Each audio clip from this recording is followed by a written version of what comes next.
Papang uniforme at sapatos. Kasi sabi ni teacher, dapat daw naka-uniforme kaming lahat. Ako nga rin, sabi ni teacher, mag-uniform rin ako. Pero, hayaan mo, bibilihan na rin tayo ni Papa ng uniforme at sapatos. Tara na, Andrea. Crowley, uwi na tayo. Ano, kuya? Ay, naku. Nasaan kayo mga anak ko? Tagal naman nila. Oh, andyan na pala kayo. Yes, Papa. Tagal niyo naman dumating, galing sa eskwelahan. Kasi pa, ang init eh. Sobrang lig na pa lang. Sige na, upo na kayo at kukuha na ako ng kukuha na ako ng plato niyo para kumain na tayo. Tara, pumunta tayo. Pa, kailan mo pa kami bibilihan ng uniforme at sapatos? Oo nga pa. Sabi sa amin ni teacher, Lahat daw kami pa naka-uniforme. Ah, ganun ba, anak?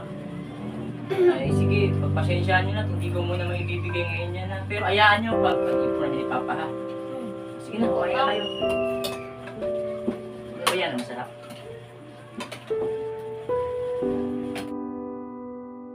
Crowley, asan na kasi si Kuya? May hinahin ng pagkain niya pero wala pa rin siya. Asan na kasi si Kuya? Ay, sabi ko, isang panahon.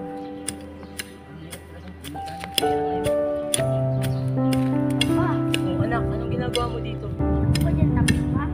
Hindi pa nak, eh. Oh, ikaw, ba't nandito ka? Umuwi ka na sa bahay kasi meron lang palang halian kayo doon.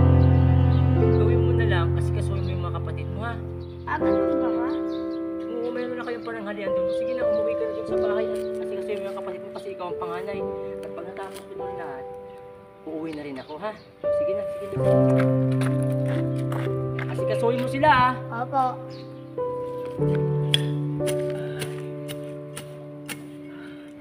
Uwi tayo ng pera.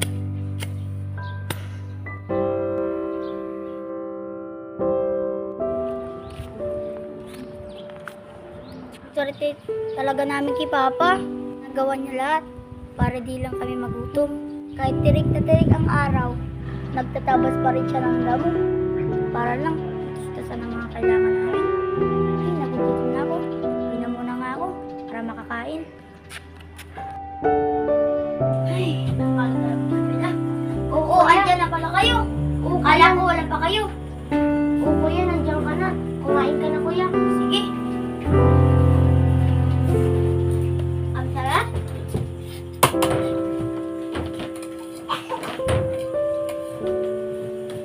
Kuya, ba't hindi mo kasama si Papa?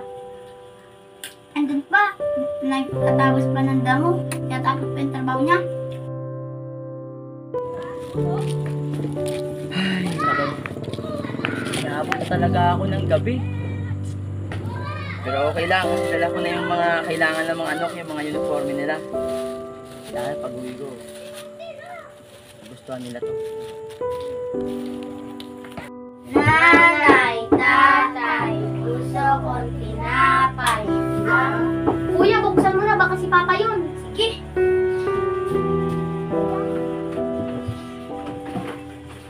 Opa, gusto pa.